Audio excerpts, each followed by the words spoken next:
So here's the idea. This will be on a retractable lanyard attached to the diver, and when he runs into some fishing line, he'll be able to scoop it up and then cut it. We're making a dredge knife today. This was the initial design, but there's not a whole lot of function in that tip there. And so now we have it pointed, and this helps you dig the line out of the ground as you retrieve it to cut it. This is just fiberboard. It's a lot cheaper to cut than stainless steel or aluminum as we make the prototype. Here I've cut some aluminum, and we'll take one of these Japanese stainless steel razor blades. These are typically for shaving, but we're going to repurpose it for this dredge knife we're making. Place it right here. Go right here. I do have some screws coming that are going to be countersunk, but for now we're going to use these. Here's a couple things I don't like about this current design. One is if we're using this and our thumb slides in there, we may just get it onto the razor blade. If you push it hard enough into something, I don't like that. So we're gonna have to extend this handle and maybe add some thumb studs to keep it from going in. The other thing I don't like is if you scoop up the line, it kind of gets caught right there. I think we need to round over this edge to make it a little smoother. One more thing, if we're using this, we don't have a whole lot of grip that keeps it from rotating in our hand. This little square right there, you can tell is a razor blade, and then these are the edges that we need to round off a little more. All right, here's version 1 and then version 2 from top to bottom. The point is reduced just a little. We have these arms here. They extend right up into the edge where the cutting edge is at. We have the thumb studs, and then we've also elongated the handle.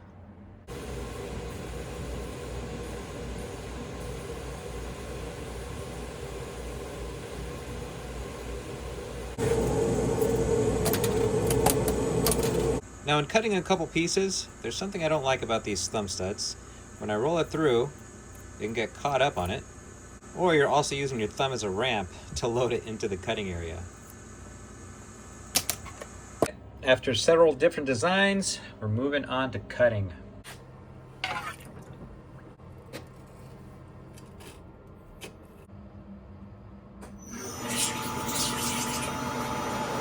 Here's a basic silhouette. I did change the hole up top, but you can see all the different iterations I went through before I got to this. Ooh, that's looking good.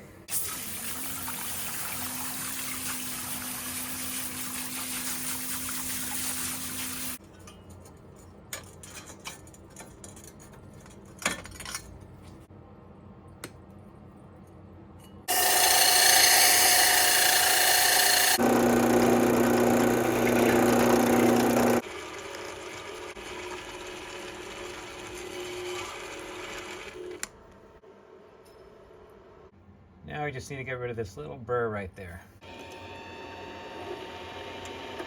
It's looking a lot better. Okay, while the screws are still loose, I'm going to gently line up the razor blade.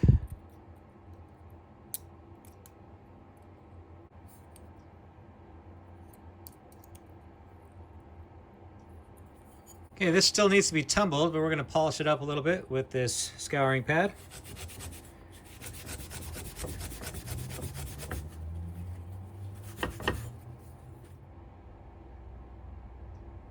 All right, let's test it out. We got some fishing line here. I got some 20-pound and 30-pound. Imagine you're diving, you pull your knife out, and here's a downward, upward. Here it is on some paracord.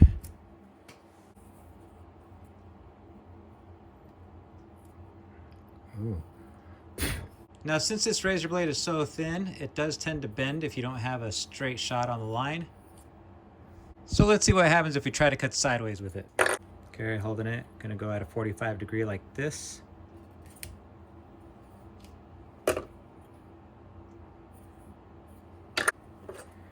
Some paracord.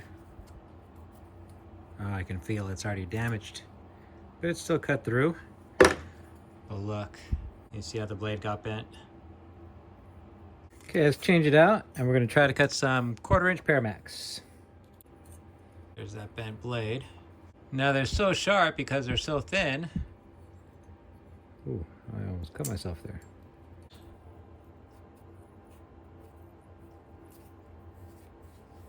Well, this just means I'm going to have to create a new design for Paramax. It still does well with paracord though.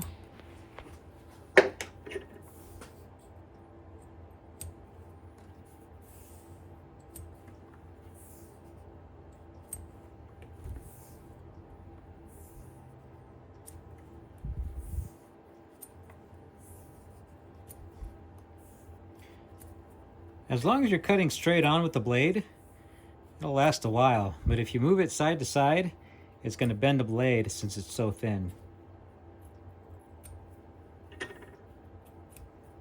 There we go. We're starting to get a little bit dull there.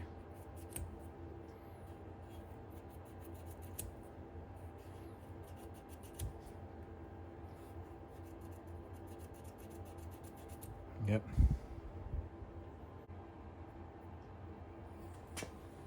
I think my next cutter is going to use this standard razor blade. Stay tuned. You see the end results and you saw where I started, but let me show you why I included what I did. At first I did have it as a pull knife, but what I was thinking that if every time I had to use my knife I had to push and then pull, it's just an extra step. So I made it into a push knife. I went from a loop to a handle. I thought this was a cool looking design, but wearing gloves underwater it may just get caught up. This is a lot easier to let go. I added some serrations so that it's easier to grip. We still kept the lanyard loop, and I also added tangs on each side so that it doesn't slip past your grip. Where here, we were going to slip right into the cutter. Now this triangle, I'm not sure if this is a feature that anyone's going to use, but here's what I was thinking. If for some reason you needed to pull on the fishing line without cutting it, what I would do is just slip it through, hook it over the top, and then I could pull. Let it go, just slip it back off. Here's another reason for the triangle hole instead of the arrowhead holes.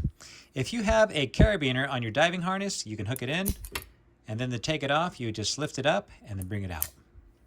Again, hook it in, lift it up, and bring it out. And the reason it's pointed is if I need to go underneath and scoop it off the ground, that way I'd have it. And these tines on the side, they protect the blade and also help direct the line into the cutter. Now, a fun fact that you may not see from here, but the curve is the same going all the way down. You can probably see it now that I have this cord around it. Thanks for watching, everyone. If you'd like to support my channel, you can visit my shop at awesomeforsale.com. These dredge knives will be available. One more step to include, though, is the edges will be softened because I'm going to tumble it in ceramic media. If you would like one, however, I am going to start taking pre-orders, and give me about a week to get them all done. Don't forget that during the month of November, we have free shipping anywhere in the United States. And everything you find at my shop is my design with the exception of the rope and cord.